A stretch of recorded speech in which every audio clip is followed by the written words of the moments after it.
Clothe yourselves, all of you, with humility towards one another, for God opposes the proud, but gives grace to the humble.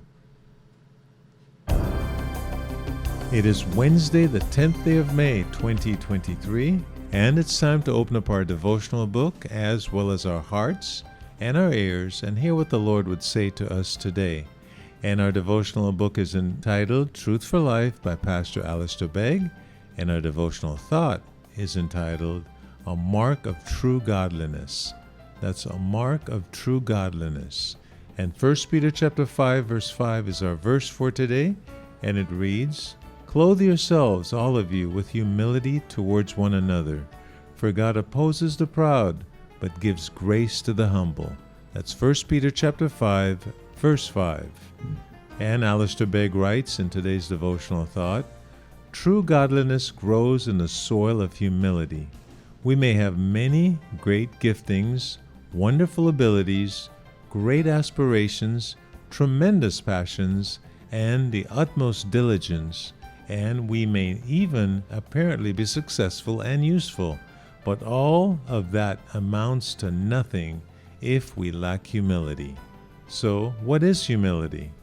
Genuine humility reveals itself in keeping short accounts in regards to sin, coming constantly to God with a repentant heart, recognizing ourselves to be in desperate need for God's help every day and for every occasion. It lies in understanding that our need of Jesus and His transforming power in our lives is not partial, it's total. As Jesus Himself told us, apart from me, you can do nothing. And that's found in John chapter 15, verse 5. Humility recognizes that the very breath we breathe, all that we possess, and all that we are results from God's grace and goodness to us. Humility means serving others rather than being served. It means giving rather than taking. It means responding to the leadership of others rather than always insisting upon our own.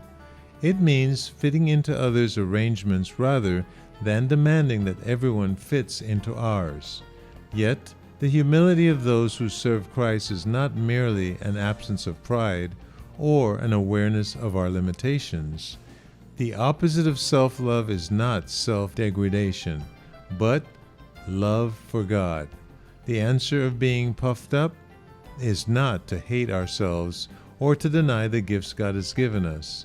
It is to seal our focus on the Lord Himself, recognizing, as the psalmist says, that God has exalted above all things His name and His word in Psalms 138, verse 2. The only people whom God will ultimately lift up are humble people, those who have recognized who they are, what they are, and how great their need is of God.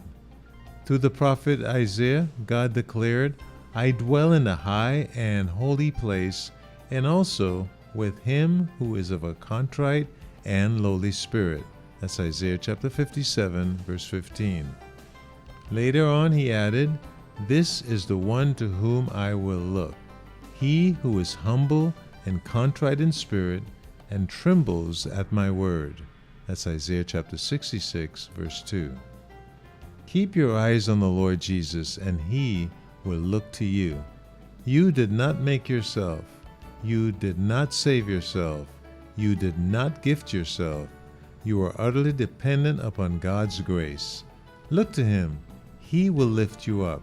And when you know yourself to be lifted up in His loving sight, then you are ready to serve His people with all that He has given you. A beautiful definition of humility, and it is truly, as the devotional thought is entitled, a mark of true godliness. May God, by His Spirit, build this into our lives, day by day as we grow in grace and in the knowledge of Him. Humility is so important.